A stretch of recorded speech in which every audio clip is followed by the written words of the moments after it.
विजय बनारस वाराणसी से ज्वाइन कर चुके हैं लोग?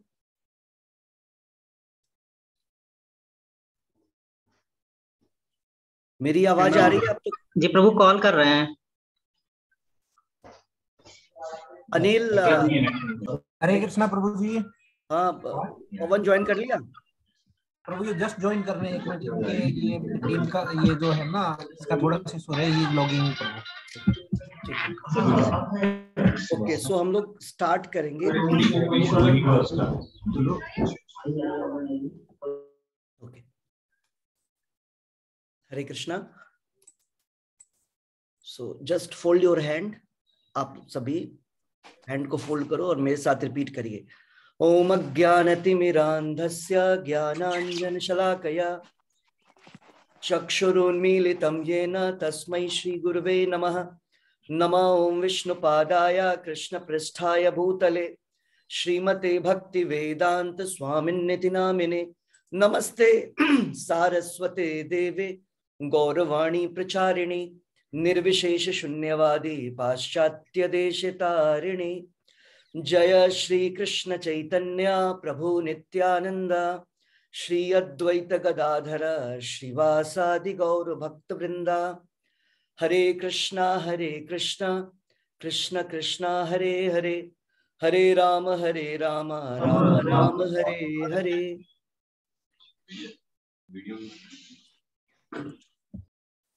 Yeah. So Hare Krishna to all. We'll start our session. Reading from Bhagavad Gita, यथारूप, श्लोक संख्या 2। हमने श्लोक संख्या 1 तक स्टडी किया था, अभी हम लोग श्लोक संख्या 2 से पढ़ रहे हैं। ये हम लोग भगवत गीता की स्टडी कर रहे हैं। ओके, स्टडी का अर्थ होता है हम लोग केवल रीडिंग नहीं करेंगे, चीजों को समझने की कोशिश करेंगे, एक एक लाइन को। ओके, तो आप लोगों तक आवाज आ रही है मेरी? करेक्ट। आप मैसेज कर सकते हो, चैट करके बोल सकते हैं आप, क्योंकि मैंने सबको म्यूट यहां से कर रखा है।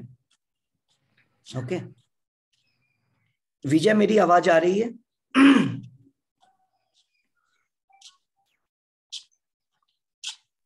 यस प्रभु आ रही है। श्लोक संख्या 2। आप लोग अपने वीडियोस ऑन कर सकते हो जो करना चाहते हैं, नो प्रॉब्लम।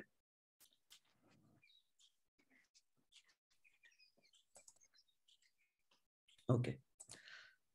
संजय उवाच दृष्ट्वा तु पांडवानीकं व्यूढं दुर्योधनस्तदा।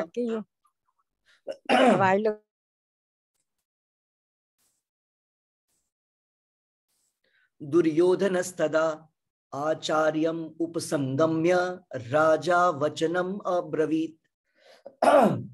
तो आज का जो दिन है वो भी काफी ऑस्पिशियस दिन है, शुभ दिन है। आज के दिन ही भगवान कृष्ण ने श्रीमद् भगवत गीता का उपदेश दिया था, जिसको कि गीता जयंती, वार्षिक जयंती, वार्षिक, जैसे हम लोग एनिवर्सरी मनाते हैं तो भगवत गीता का एनिवर्सरी डे है आज, गीता जयंती डे।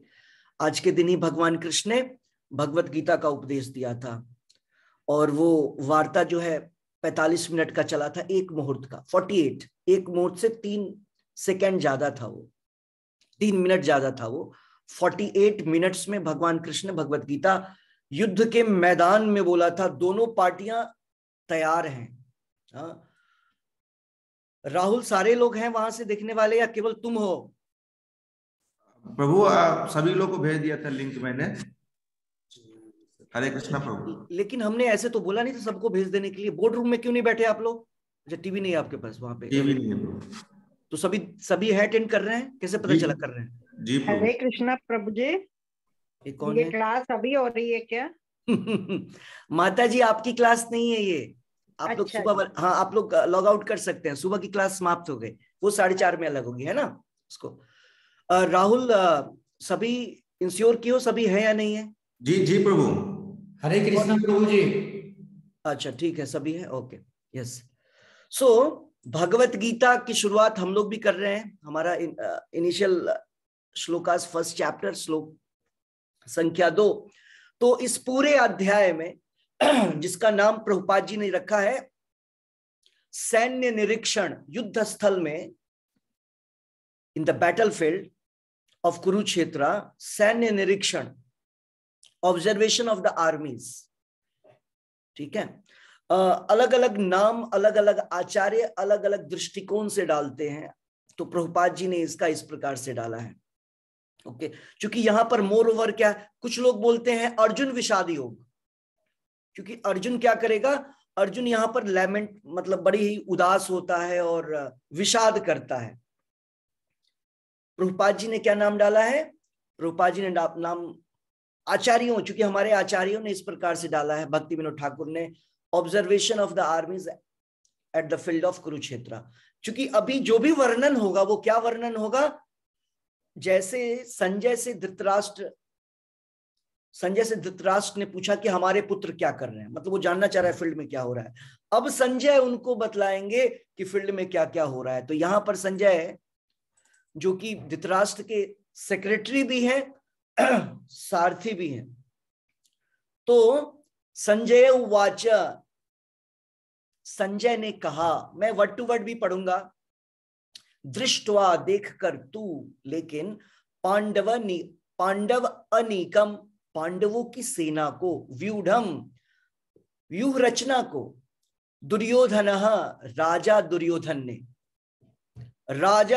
ने, देखिए ये नाम राजा जबकि राजा नहीं है, तदा उस समय, आचार्यम शिक्षक गुरु के, उपसंगम्य पास जाकर, राजा वचनम शब्द अब्रवीत कहा।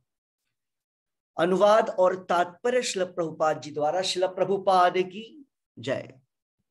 संजय ने कहा, हे राजन, पांडु पुत्रों द्वारा सेना की व्यूह रचना देखकर राजा दुर्योधन ने अपने गुरु के पास गया और उनसे ये शब्द कहे। तो यहां पर एक इंपॉर्टेंट चीज है, देखिए संजय क्या बोल रहा है, राजा दुर्योधन ने। इससे क्या पता चलता है, इससे यह पता चलता है कि दुर्योधन जो था वो एक्चुअली में राजा था। राजा इन द सेंस गद्दी पे नहीं बैठता था, बट सारी चीजें उसके हाथों में थी। मीन्स जो वहां का राजा धृतराष्ट्र है वो king for the name and sake, is king just for name and sake, नाम मात्र का वो राजा था, करता वही था जो दुर्योधन बोलता था। तो ये बात संजय ने क्लियर किया क्या, कि वो तो दुर्योधन तो राजा है और वो अब क्या कर रहा है, वो अपने गुरु के पास इस प्रकार से ये शब्द कहे। अब दुर्योधन क्या बोलेगा वो आ जाएगा, बैकग्राउंड में फिर से चलेगा, तो हम लोग तात्पर्य समझने की कोशिश करेंगे। धृतराष्ट्र जन्म से अंधा था, दुर्भाग्यवश वह आध्यात्मिक दृष्टिकोण से भी वंचित था। वह यह भी जानता था कि उसी के समान उसके पुत्र भी धर्म के मामले में अंधे हैं।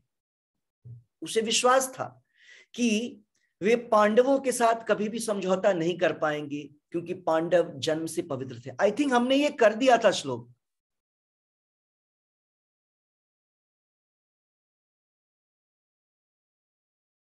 वहां से अनम्यूट करके बोल सकता है कोई? प्रभु ये नहीं हुआ था प्रभु, इसके पहले वाला नहीं हुआ था। ओके, वैसे हमने किया था, मुझे याद है, कोई बात नहीं, चलिए फिर से चलते हैं। दुर्भाग्यवश वह आध्यात्मिक दृष्टि से वंचित था। वह यह भी जानता था कि उसी के समान उसके पुत्र भी धर्म के मामले में अंधे हैं, और उसे विश्वास था कि वे पांडवों के साथ कभी भी समझौता नहीं कर पाएंगे, क्योंकि पांचों पांडव जन्म से ही पवित्र थे। फिर भी उसे तीर्थस्थल के प्रभाव के विषय में संदेह था। इसीलिए संजय युद्ध भूमि की स्थिति के विषय में उसके प्रश्न के मंतव्य को समझ गया। अतः वह निराश राजा को प्रोत्साहित करना चाह रहा था। उसने उसे विश्वास दिलाया कि उसके पुत्र पवित्र स्थान के प्रभाव में आकर किसी प्रकार का समझौता करने नहीं जा रहे हैं। उसने राजा को बतलाया कि उसका पुत्र दुर्योधन पांडवों की सेना को तुरंत को देखकर तुरंत अपने सेनापति द्रोणाचार्य को वास्तविक स्थिति से अवगत कराने गया। यद्यपि दुर्योधन को राजा कहकर संबोधित किया गया है, तो भी स्थिति की गंभीरता के कारण उसे सेनापति के पास जाना पड़ा। अतएव दुर्योधन राजनीतिज्ञ बनने के लिए सर्वथा उपयुक्त था। किंतु जब उसने पांडवों की व्यूहरचना देखी तो उसका यह कूटनीतिक व्यवहार उसके भय को छिपा न पाया। यहां पर हम क्या देख रहे हैं? यहां पर सबसे पहली बात कि संजय ने धृतराष्ट्र के भय को देख लिया।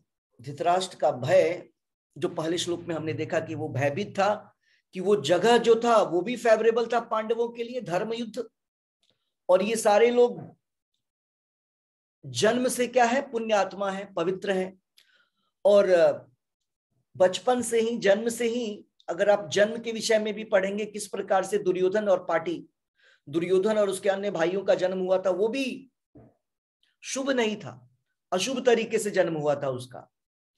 एक ही मांस के 100 टुकड़े, 101 टुकड़े किए गए थे, और फिर उसमें जान प्राण डाला गया था, व्यासदेव जी ने किया था।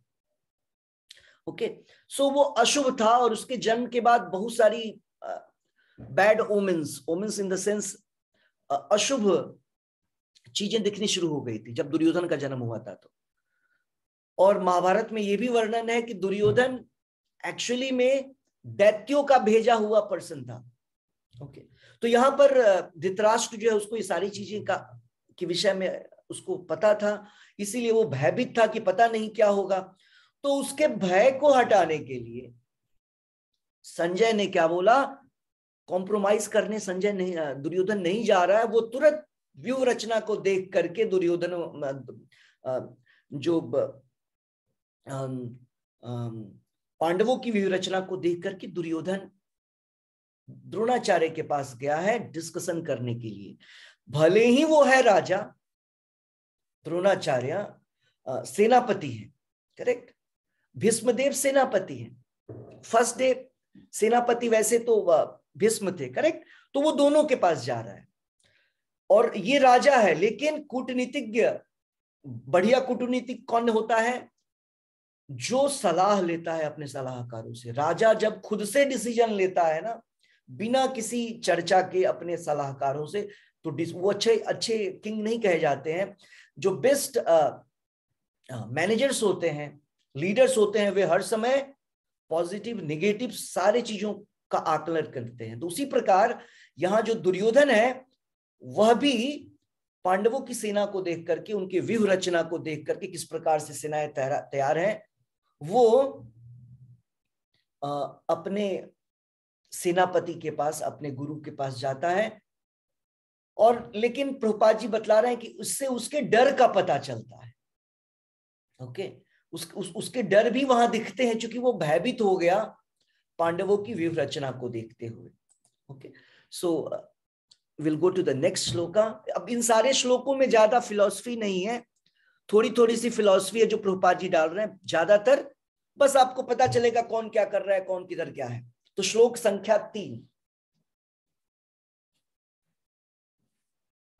पश्यैतां पांडुपुत्राणाम आचार्यं महतिं चमुं व्यूढ़ां द्रुपदपुत्रेण तव शिष्येन धीमता। पश्यैतां, देखिए, एतम कौन बोल रहा है? दुर्योधन बोल रहा है। देखिए, पश्यैताम, पश्य एतम, इनको देखिए, पांडुपुत्राणाम, पांडुपुत्रों को देखिए, हे आचार्य, हे आचार्य, पांडुपुत्रों को देखिए, महतिम चमोम, महतिम विशाल सेना को देखिए। महान, महान मीन्स बड़ा, महतम, महतम मीन्स बड़ा, लघुत्तम, महतम, तो महतिम विशाल, चमोम सेना को देखिए। व्यूढ़ाम, जो यहां पर व्यूह रचना हुई है, द्रुपद पुत्रेण, द्रुपद के पुत्र धृष्टद्युम्न ने किया है, तव शिष्येन धीमता, जो आपका पुत्र है। अब देखिए वो क्या बोल रहा है, दुर्योधन द्रोणाचार्य को बोल रहा है कि इतनी विशाल सेना को देखिए। इससे क्या पता चलता है? भय का पता चल रहा है, इतनी विशाल सेना। और थोड़ा व्यंगात्मक दृष्टिकोण भी है, वो व्यंग कर रहा है अपने गुरु के प्रति। ऑफेंस है, अपराध है। क्या बोल रहा है? देखिए इतनी विशाल सेना का इतना सुंदर सा अरेंजमेंट किया गया है, और वो भी आपके शिष्य ने किया है। द्रुपद पुत्र, वो भी आप ही का शिष्य था। आपने ऐसे व्यक्ति को ट्रेन किया, देखिए वो आपके खिलाफ खड़ा है। तो यहां पर द्रुपद पुत्रेण वो पॉइंट है। तो अनुवाद और तात्पर्य श्रील प्रभुपाद जी द्वारा। श्रील प्रभुपाद की जय। हे आचार्य, पांडु पुत्रों की विशाल सेना को देखें, जिससे आपके बुद्धिमान शिष्य द्रुपद के पुत्र ने इतने कौशल से व्यवस्थित किया है। ये व्यंग है कि देखिए कैसे कैसे लोगों को आप ट्रेंड कर देते हैं जो आपके खिलाफ खड़ा हो जाता है। जबकि पूरे के पूरे पांडव सेना, पांडव जो है वो भी शिष्य है, लेकिन वहां पर इस पॉइंट को लेकर के कि द्रुपद जो धृष्टद्युम्न है वो अरेंजमेंट कर रहा था। तो अनुवाद तात्पर्य श्रील प्रभुपाद जी द्वारा। परम राजनीतिज्ञ दुर्योधन, महान ब्राह्मण सेनापति, इस पूरे महाभारत के युद्ध में सारे क्षत्रियाज लड़ रहे थे, केवल 2 ब्राह्मण थे, कृपाचार्य और द्रोणाचार्य। ओके, जो कृपाचार्य हैं वो सिस्टर इन लॉ हैं, जो द्रोणाचार्य हैं वो सिस्टर इन लॉ हैं। जो कृपाचार्य की सिस्टर है, उनके हस्बैंड है द्रोणाचार्य, कृपी के। और कृपाचार्य और द्रोणाचार्य को किसने बचपन से पाला पोसा था? शांतनु ने। शांतनु को जंगल में मिले थे। Shantanu in the sense Bhishma Dev के फादर। ओके, शांतनु। तो शांतनु को एक जंगल में एक बच्ची और एक बच्चा, मतलब एक लड़का और एक लड़की मिले थे जंगल में। तो उन्होंने उसका नाम कृपा और कृपी रखा था, कृपाचार्य और कृपी। तो कृपी की शादी द्रोणाचार्य से होती है। तो ये 2 ब्राह्मण इस युद्ध में थे। तो यहां पर बोला जा रहा है महान ब्राह्मण सेनापति द्रोणाचार्य के दोषों को इंगित करना चाहता है। मतलब वो अपने गुरु के फॉल्ट को दिखलाना चाह रहा है। शास्त्रों में बोला जाता है ये गुरुर अवज्ञा है। जब हम अपने सीनियर्स को, जब हम अपने ऑथोरिटी को वो फॉल्ट करेंगे, वो प्रॉब्लम हो सकता है, वो मिस्टेक करेंगे, लेकिन उसको उस फॉल्ट को हम फॉल्ट फाइंडिंग न करके हम उसको इस प्रकार से पेश करें जो लगे कि हम उनके ऊपर कमेंट नहीं कर रहे हैं। तो ये पॉइंट यहां पर प्रभुपाद जी रख रहे हैं। अर्जुन की पत्नी द्रौपदी के पिता राजा द्रुपद के साथ द्रोणाचार्य का कुछ राजनीतिक झगड़ा था। इस झगड़े के फलस्वरूप द्रुपद ने एक महान यज्ञ संपन्न किया, जिससे उसके एक ऐसा पुत्र प्राप्त होने का वरदान मिला जो द्रोणाचार्य का वध कर सके। द्रोणाचार्य इसे भली भांति जानता था, किंतु द्रुपद का पुत्र धृष्टद्युम्न युद्ध शिक्षा के लिए उसको सौंपा गया, तो द्रोणाचार्य को उसे अपने सारे सैनिक रहस्य प्रदान करने में कोई झिझक नहीं हुई। क्या पॉइंट बोला जा रहा है? यहां बोला जा रहा है कि द्रुपद, जो कि द्रौपदी का फादर है, उसका और द्रोणाचार्य दोनों गुरुकुल में साथ पढ़ते थे। आपको पता है गुरुकुल में केवल ब्राह्मण क्षत्रिय पढ़ सकते हैं साथ में, इवन वैश्य भी पढ़ सकते हैं, आई थिंक सो, 3 कैटेगरी। तो वो राजकुल और एक ब्राह्मण वो दोनों साथ पढ़ते थे बचपन में, तो फ्रेंडशिप था। तो एक बार क्या हुआ कि जब वो लोग, उनकी पढ़ाई कंप्लीट हो गई और द्रुपद अपने राज्य चले गए और राजा बन गए, तो एक बार इसको, चूंकि ब्राह्मण है तो ब्राह्मणों को लक्ष्मी जी का अभिशाप प्राप्त है। लक्ष्मी जी ने ब्राह्मणों को श्राप दे रखा है कि ब्राह्मण हर समय क्या होंगे? दरिद्र होंगे, इसलिए दरिद्र ब्राह्मण। ठीक है, तो उनकी स्थिति सही नहीं थी। तो उन्हें याद आता है मेरा मित्र था ना, उसने बोला था जब वो लोग फेयरवेल हो रहा था तो उन्होंने बोला था जब भी मित्र तुम्हें कोई आवश्यकता हो किसी प्रकार की आर्थिक चीजों की तुम मेरे पास आना, बिल्कुल झिझकना नहीं। तो उसको याद आया उसने ऐसा बोला था मुझे मेरे मित्र ने, तो चलो चलते हैं मित्र के पास। जैसे सुदामा भगवान कृष्ण के पास गए थे, वो दोनों गुरुकुल में थे। तो जब द्रोणाचार्य द्रुपद के पास जाते हैं, राजा द्रुपद के पास जाते हैं और उनसे बोलते हैं कि देखो मुझे कुछ गायें दे दो, है ना, मैं गायों की सेवा करूंगा और उससे मेरा हो जाएगा। ब्राह्मण है तो केवल मिल्क चाहिए क्योंकि मेरी फैमिली है। ओके, सो उसने क्या किया कि द्रुपद ने केवल मना ही नहीं किया, पहचानने से इनकार कर दिया। देखो तुम अपनी स्थिति देखो, वो तो मैंने बस ऐसे ही बोल दिया था कि तुम्हारी स्थिति ऐसी है, जब तुम इतने दरिद्र हो और मैं राजा हूं, हमारी तुम्हारी तो कोई मित्रता हो ही नहीं सकती है। ओके, मित्रता हो ही नहीं सकती, तो फिर तुम क्यों ऐसे कर रहे हो? और उसको तिरस्कार करके उसको अपने राज्य से बाहर कर दिया। उसी समय से दोनों के बीच में थोड़ा सा एक फाइट शुरू हो गया। अब वो फाइट शुरू हो गया, लेकिन उनको पता था कि ये जो द्रोणाचार्य है वो बहुत ही पावरफुल ब्राह्मण था, इसीलिए उसने क्या किया, सबसे पहले तो ये जो द्रोणाचार्य थे उनको वो बहुत ही दुख हुआ। फिर उन्होंने अपने शिष्यों को उसके पास, द्रोणाचार्य को गुरुकुल बुलाया गया, गुरुकुल चालू करिए आप, हस्तिनापुर का गुरुकुल। भीष्मदेव ने उनको बुलाया था कि आप आचार्य बनिए और सबको शिक्षा दीजिए, कुरुवंश के बच्चों को। वो शिक्षा दे रहे थे। शिक्षा देने के बाद अब बारी आई कि तुम दोनों का प्रैक्टिकल देखा जाए, तुम लोगों ने क्या सीखा है। तो पांडवों और दुर्योधनों दोनों को मौका दिया गया, जाओ मेरा शत्रु है द्रुपद, उसको पराजित करके आओ। तो Dronacharya and party, not Dronacharya, Duryodhan and party, मतलब 100, ये 100 थे वो 5 थे, वो 100 जाते हैं द्रुपद के साथ युद्ध करने के लिए, लेकिन पराजित होकर लौट आते हैं, क्योंकि द्रुपद भी बहुत पावरफुल राजा था। लेकिन तो वो पराजित होकर आ जाते हैं। बाद में सेकेंड चांस पांडवों को भेजा जाता है कि ओके नाउ पांडवों की बारी है, पांडव अब तुम जाओ उनको पराजित युद्ध करने के लिए, और उनको लेकर के आओ, पकड़ के, मारना मत। और तब जब पांडव जाते हैं, युद्ध करते हैं, और युद्ध में वो उसको बंदी बनाकर ले आते हैं द्रुपद को अपने गुरु के पास, गुरुकुल में। और तब क्या होता है, दुर्योधन,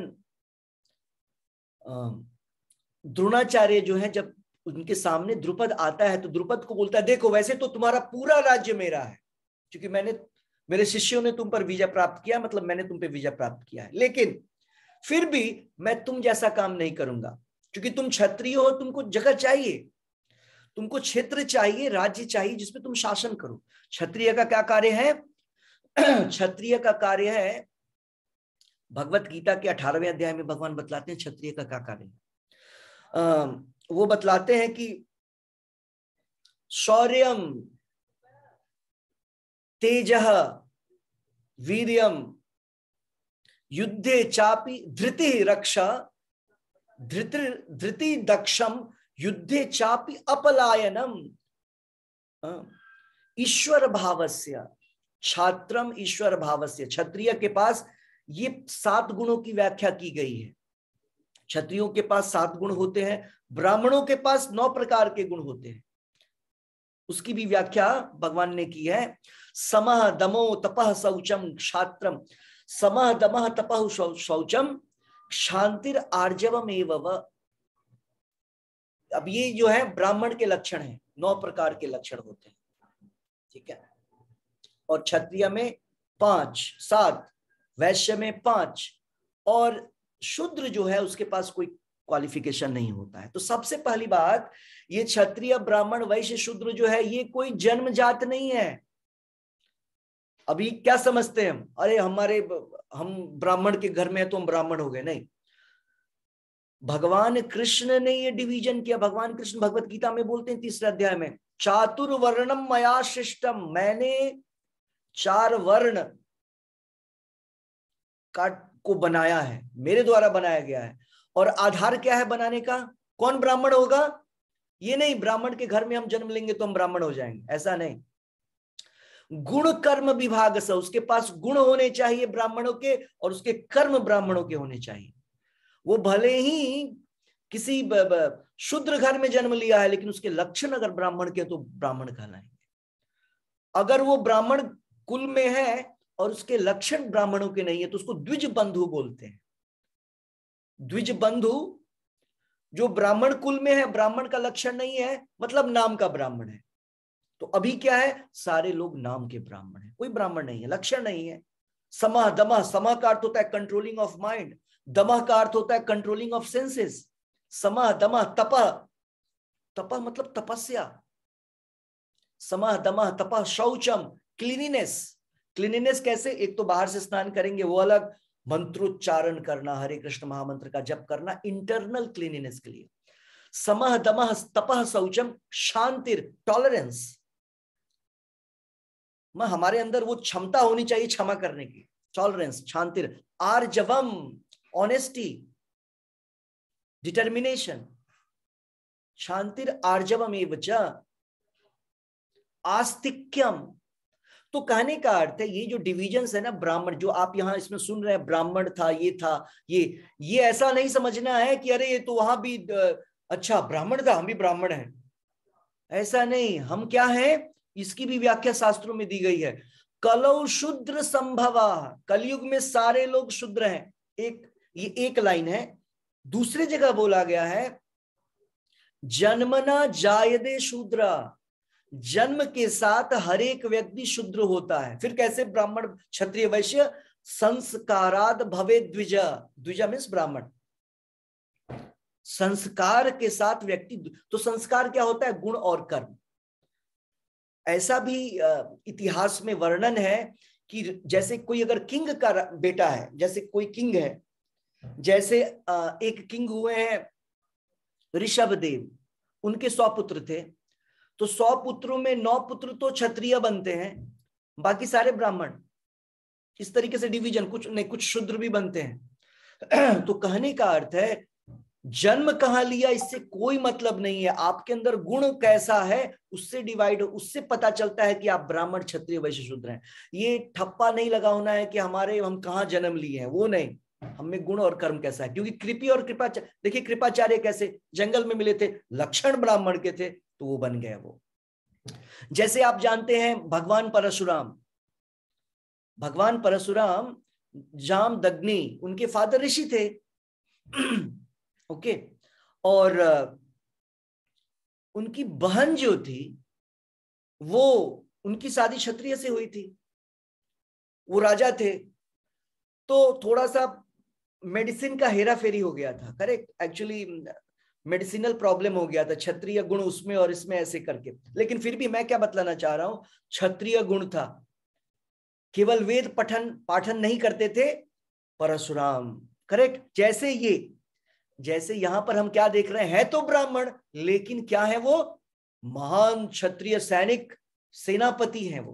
तो घटना क्या चल रही थी वहां पर, जब द्रोणाचार्य उनको बोलते हैं कि देखिए कि आपके जो ये द्रुपद, मैं तुम्हारी तरह, तुमने जो डिसीजन लिया था मैं उस तरह नहीं करूंगा, मैं तुम्हारे राज्य का 2 भाग करने जा रहा हूं, एक भाग्य पे तुम शासन करो, दूसरा भाग्य मैं लूंगा और मेरा जो पुत्र है वो वहां शासन करेगा, या मैं उसको शासन करूंगा, जो भी है।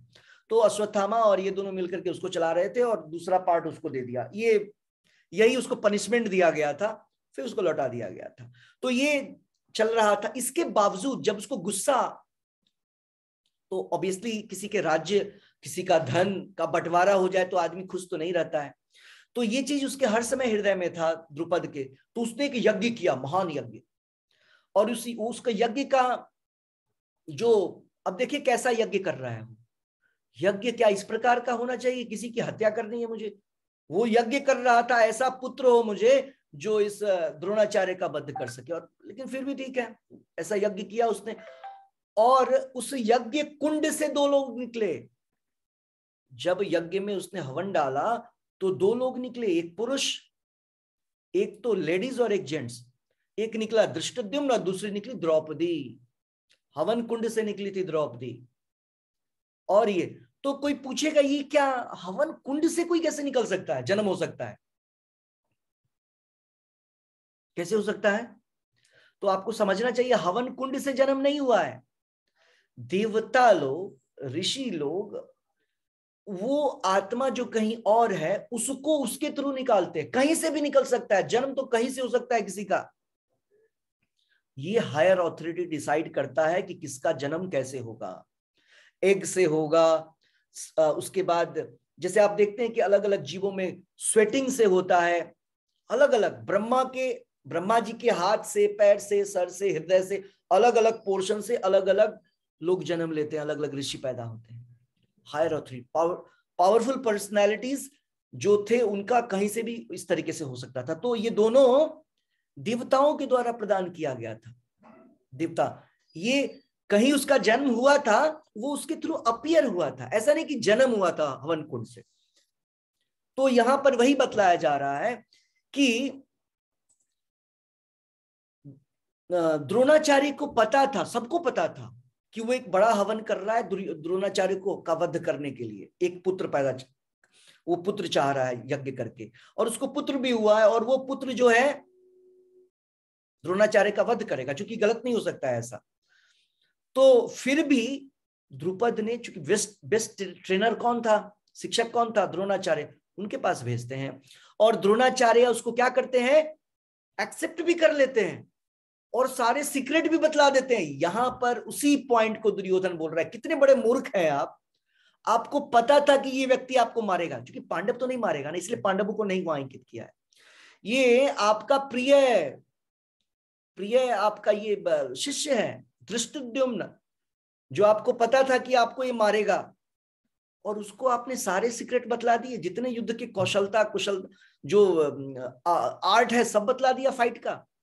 तो अब देखिए आपने जो कार्य किया है वो सामने नजर आ रहा है। देखिए कितना बड़ा जो विशाल जो ये सेना इसने, और इतने अच्छे ढंग से खड़ा किया है हम लोगों के सामने। तो इस पॉइंट को जो है वो उनके सामने यहां पर रख रहा है। तो यहां तक थे हम लोग, ओके, यस। दुर्योधन ने द्रोणाचार्य की इस दुर्बलता की ओर इंगित किया, जिससे वह युद्ध में सजग रहे और समझौता न करे। इसके द्वारा वह द्रोणाचार्य को यह भी बताना चाह रहा था कि कहीं वह अपने प्रिय शिष्य पांडवों के प्रति युद्ध में उदारता न दिखा बैठे। विशेष रूप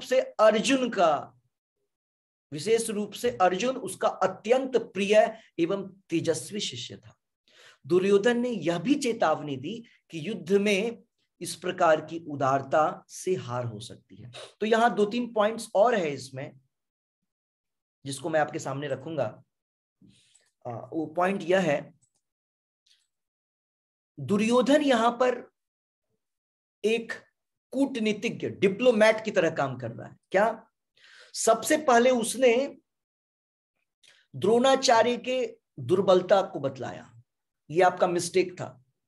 आपने ऐसे आदमी को ट्रेंड किया है जो आपको पता है कि आपसे युद्ध करेगा, आपका वध करेगा, उसको आपने ट्रेंड किया। एक पॉइंट।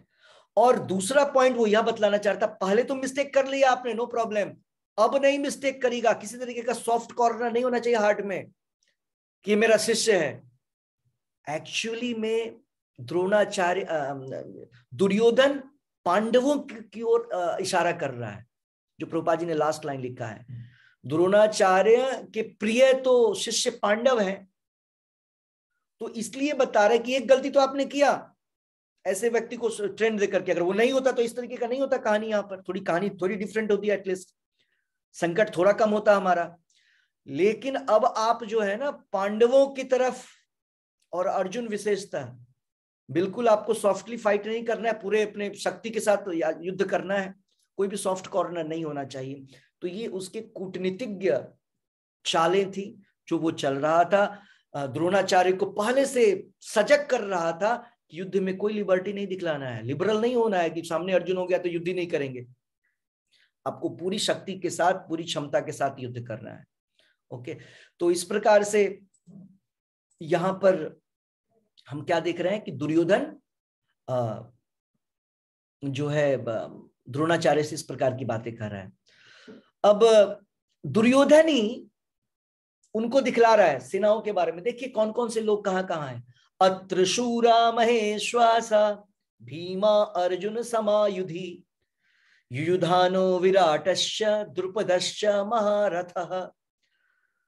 ये अवलोकन हो रहा है, ऑब्जर्वेशन हो रहा है।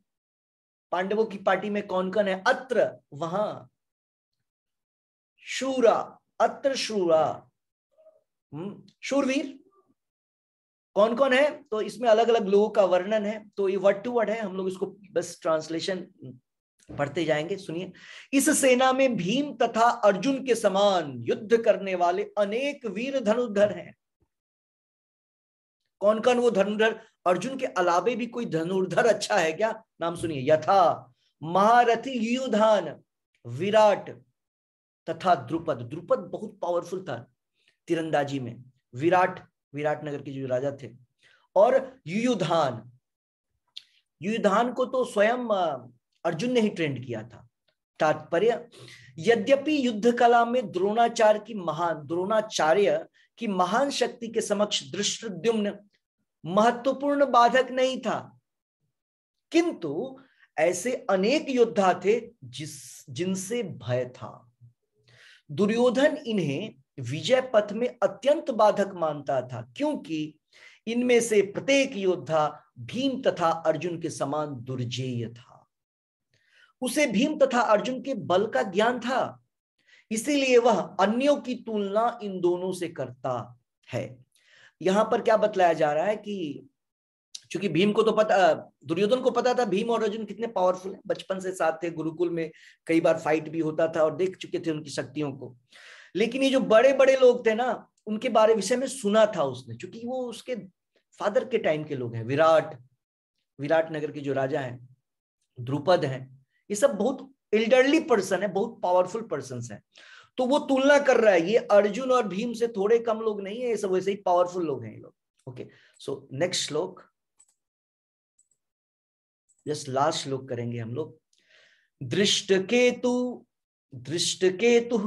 चेकितानः, दृष्टकेतुश्च चेकितानः, काशीराजश्च वीर्यवान,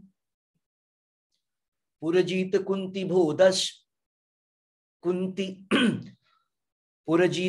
भोजश्च शैब्यश्च नरपुंगवः।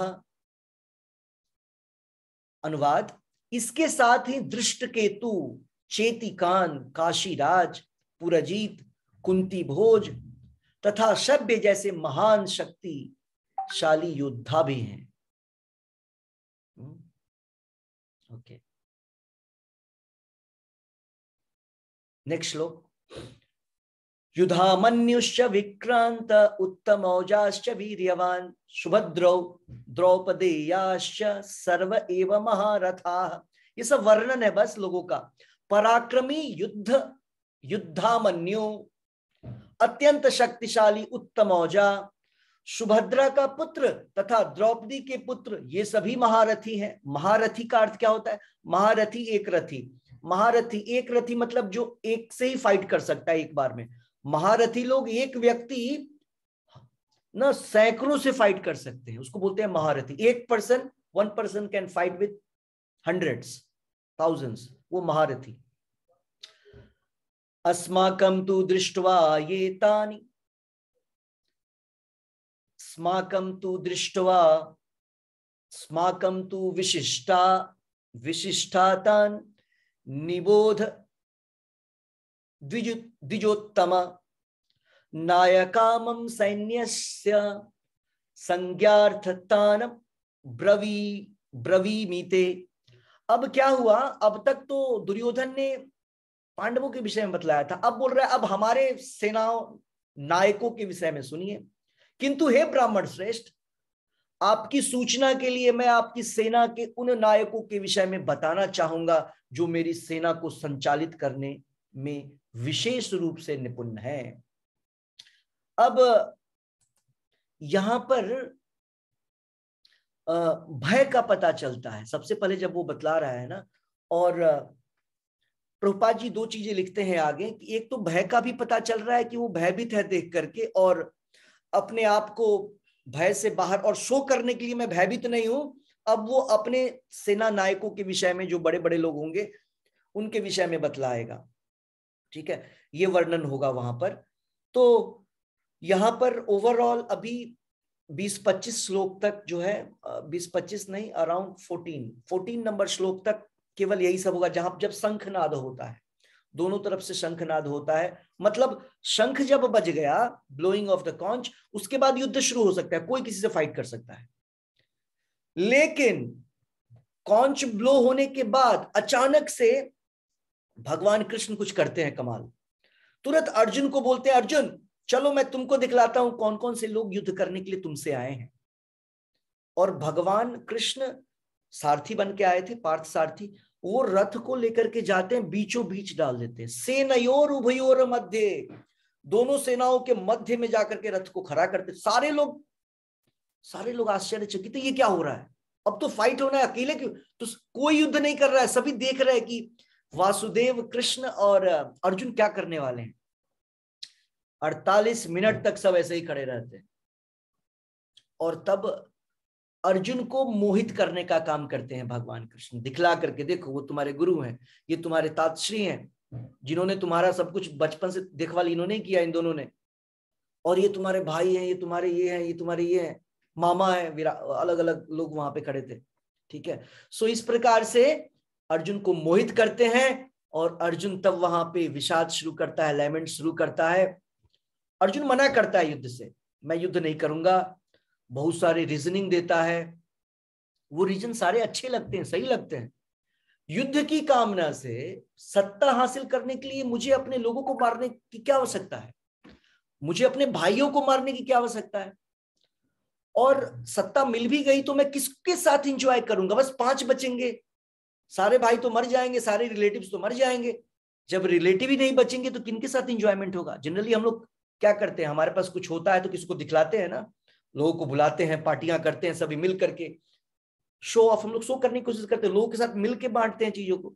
तो अर्जुन ने भी बिल्कुल यही हिसाब किताब दिया, वहां पर भगवान को समझाया, बिल्कुल सही नहीं है, ऐसा गलत काम है, मैं नहीं करूंगा, भले ही मुझे भिक्षा लेना पड़े, जंगल चला जाऊंगा, युद्ध नहीं करूंगा। ठीक है, तो भगवान सुनते रहते हैं, सुनते रहते हैं, सुनते रहते हैं। बाद में लास्ट श्लोक जो है इस अध्याय का, अर्जुन बैठ जाता है अपने रथ पे। इतना ही नहीं, बोलता है कि मेरी त्वचाएं जल रही हैं और मेरा मुंह सूख रहा है, गांडीव मेरे हाथ से भाग रहा है, वो कांप रहा है, उसको वो कंपन करता हुआ गांडीव को रख छोड़ देता है और बैठ जाता है रथ पे। ठीक है, और भगवान कृष्ण खड़े हो जाते हैं रथ पे, जहां थे वहीं पे। तब जाकर के भगवत गीता शुरू होगा द्वितीय अध्याय से। तो वो हम लोग आगे की क्लासेस में पढ़ेंगे, किस प्रकार से वो चलता है। वहां पर फिर आगे थोड़ा सा और वर्णन है। अर्जुन बैठ जाता है इस तरीके से रोता हुआ, और अर्जुन फिर थोड़ा सा और बोलता है, 2 लाइन। क्या बोलता है? शिष्यस्तेहम साधि माम त्वाम प्रपन्नम, बोलता है कि मैं आपकी शिष्यता ग्रहण करता हूं। अर्जुन को बोलता है, 7वां नंबर श्लोक आएगा जब हम लोग पढ़ेंगे ना दूसरे अध्याय में। बोलता है कि भगवान अब मुझे कुछ समझ में नहीं आ रहा है, मैं आपका शिष्य बनना चाहता हूं। तब भगवान हंसते हैं, कार्पण्य दोषोपहत स्वभाव पृच्छामि त्वाम धर्म सम्मूढ़ चेता शिष्यस्तेहम साधि माम त्वाम प्रपन्नम। ये अर्जुन बोलता है, ठीक है, कि मुझे कुछ क्लैरिटी नहीं हो रहा है, क्या करना चाहिए, मैं कंफ्यूज हो गया हूं, इसीलिए मैं आपके शरण में आता हूं। तो भगवान, जैसे ही भगवान ने तब तक सॉल्यूशन नहीं दिया अर्जुन को जब तक अर्जुन भगवान की शरण में नहीं जाता है। उसी प्रकार से जब तक हम भगवान की शरण में नहीं जाएंगे, भगवान हमको फोर्स नहीं करेंगे कोई काम करने के लिए। अर्जुन उनकी शरण में जा रहा है, जैसे ही अर्जुन शरण में जाता है भगवान तुरंत गुरु का काम करते हैं। गुरु का काम क्या है? तुरंत शिष्यों को चिस्टाइज करना, कंट्रोल में रखना। और तब भगवान बोलते हैं अर्जुन को कि तुम तो बड़े ही पंडितों की भाषा कर रहे थे, विद्वान की भाषा बोल रहे थे, और अब बोल रहे हो तुम्हें कुछ समझ में नहीं आ रहा है, तुम अपने पांडित्य से अपने सॉल्यूशन निकालो। भगवान बड़ा अच्छा वर्णन करते हैं। ठीक है, तो वो हम लोग आगे देखेंगे। अगर किसी का कोई प्रश्न है तो आप अपने प्रश्न रख सकते हैं। अनम्यूट बटन जो है उसको म्यूट, अभी आप लोग म्यूट है, अनम्यूट करके अगर किसी को कुछ पूछना है तो पूछ सकते हैं। ओके, और नहीं तो उसके बाद हम लोग क्लास को एंड करेंगे। किसी को कुछ, वैसे आज की क्लास में कुछ खास तो था नहीं, लेकिन फिर भी अगर कुछ पूछना है। प्रभु जी हरे कृष्णा। हरे कृष्णा। प्रभु जी ये सत्यनारायण भगवान की जो पूजा होती है, हाँ, मूल रूप से विष्णु की ही पूजा है। यस, सत्यनारायण मतलब विष्णु ही है। हाँ, उनकी कथा जो पूर्णमासी के दिन होती है, क्या एकादशी के दिन नहीं हो सकती है? देखिए वो सत्यनारायण भगवान की जो कथा है ना, जो पूजा है, वो उसका कोई खास फायदा वायदा नहीं है। ठीक है, किसी को कुछ पता है क्या चलता है? ऐसे ही वो पंडित, वो बेचारा, उसी को कुछ नॉलेज नहीं है, पान गुटखा बीड़ी खा पी के बेचारे आते हैं, उसमें मुंह हाथ धो लेते हैं, वहां बैठ जाते हैं, पैंट शर्ट निकाल के धोती पर लपेट करके, और वहां पे कथा, उनको पैसा मिलना बस काम करते हैं, अपने जाते हैं। भगवान क्या है? ब्राह्मण, वैष्णव। भगवान की कथाएं, भगवान के विषय में किससे सुनना है? पद्म पुराण बोलता है, अवैष्णव के मुख से नहीं सुनना है। वहां वर्णन है इस प्रकार से, श्रवणम नैव कर्तव्यम पूतम हरि कथामृतम। श्रवणम नैव कर्तव्यम, श्रवण नहीं करना चाहिए, पूतम हरि कथामृतम। वो उदाहरण देते हैं, एग्जाम्पल, शास्त्रों में एग्जाम्पल दिया जाता है। जैसे मिल्क है, मिल्क का पॉट, उस मिल्क को कोई सांप छू ले, पी ले, उस मिल्क को आप पिएंगे तो वो मिल्क आपको पौष्टिक चीज नहीं देगा, आपको विष दे देगा बॉडी में। मिल्क तो बड़ा ही अच्छा है ना, पौष्टिक है हमारे शरीर के लिए, लेकिन अगर वो मिल्क सांप के द्वारा टच कर लिया गया है, मतलब अवैष्णव के द्वारा, अवैष्णव मुखोदगीर्णम, अवैष्णव के मुख से अगर आप सुनेंगे हरि कथा, तो वो सांप के, वो दूध जो सांप ने टच कर दिया है वैसी हो जाती है। तो इस प्रकार से जितनी चीजें आप सुनते हैं वो ज्यादा लाभप्रद नहीं है। ये हम लोग जागरण करवा लेते हैं या कीर्तन करवा लेते हैं, वो लोग आपको पता है शराब सिगरेट बीड़ी पी करके आते हैं, प्रोफेशनल से नहीं सुनना चाहिए, क्योंकि उनको भक्त नहीं है।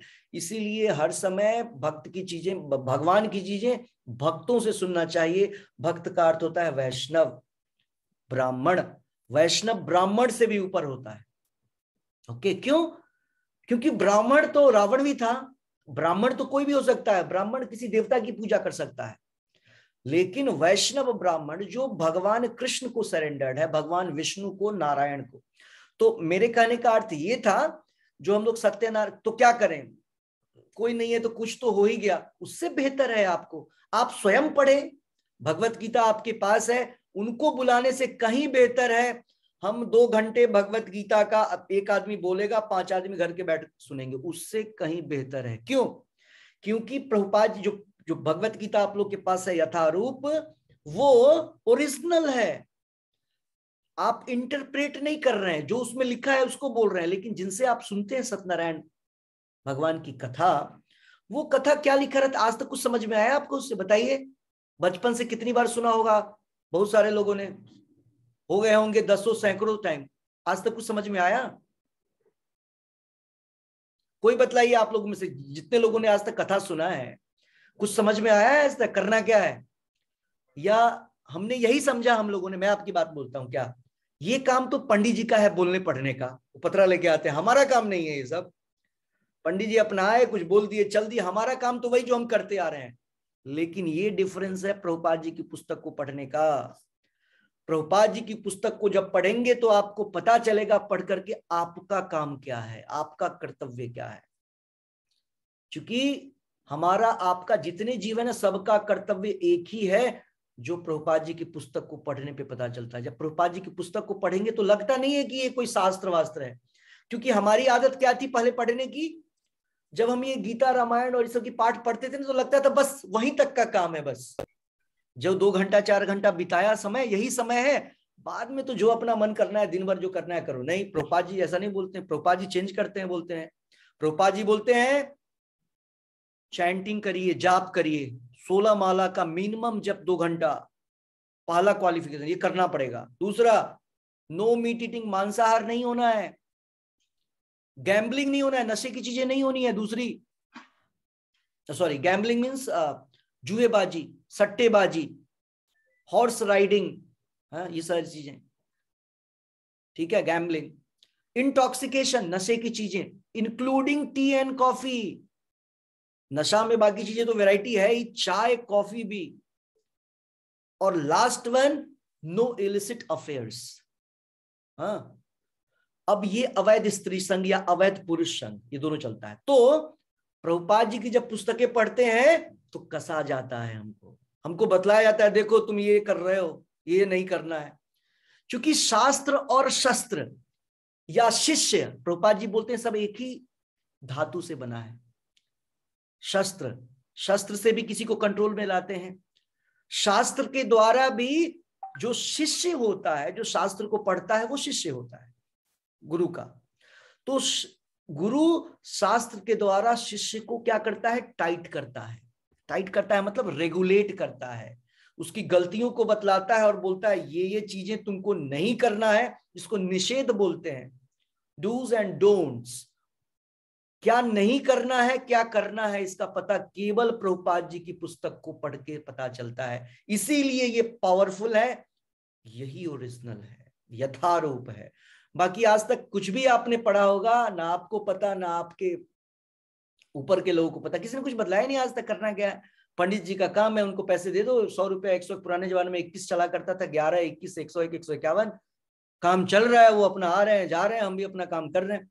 जीवन वैसे नहीं चलता है। जीवन, भक्ति का अर्थ है जीवन में चेंज आए, सुधार आए। ड्रेस का सुधार, ड्रेस में प्रॉब्लम नहीं है, ड्रेस चेंज का बात नहीं कर रहे हैं, हमारे बिहेवियर की बात की जा रही है, रहन सहन की बात की जा रही है, खान पान की बात की जा रही है। भगवत गीता केवल यही बुक है, आप समझ जाइए। भगवत गीता क्या पुस्तक है, भगवत गीता में क्या बोला गया, अगर कोई बोले एक लाइन में, प्रभुपाद जी बोलते हैं जीवन की कला सीखने का बुक है, ये मैनुअल है।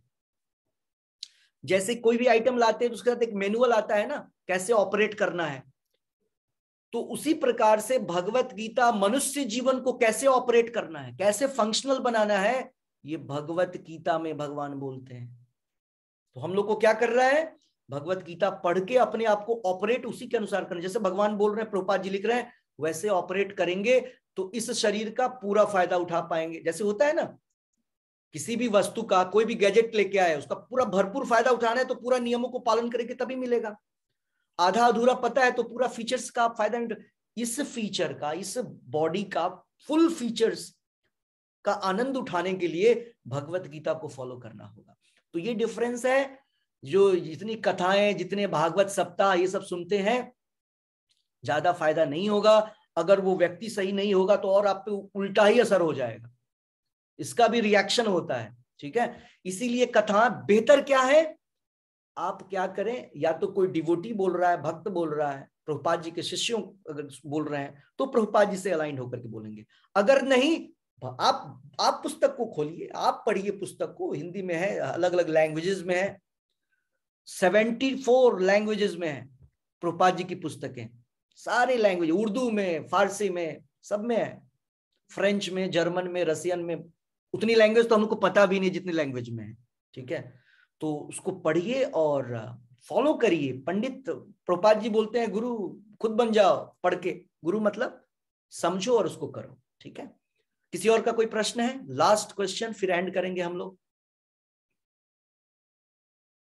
ओके, अगर आप लोगों ने जप नहीं किया है तो जप आई थिंक कर लिया है, तो जप, बाकी सेंटर्स जिन्होंने जप नहीं किया है वो जप कर लेंगे। हम लोग अपना क्लास आज यहीं पर एंड करेंगे और फिर कल मिलेंगे, ठीक है, मीन्स नेक्स्ट वीक।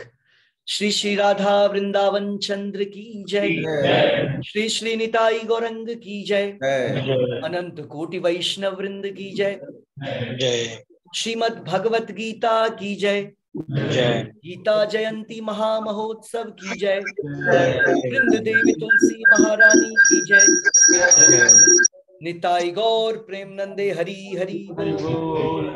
हरे कृष्णा।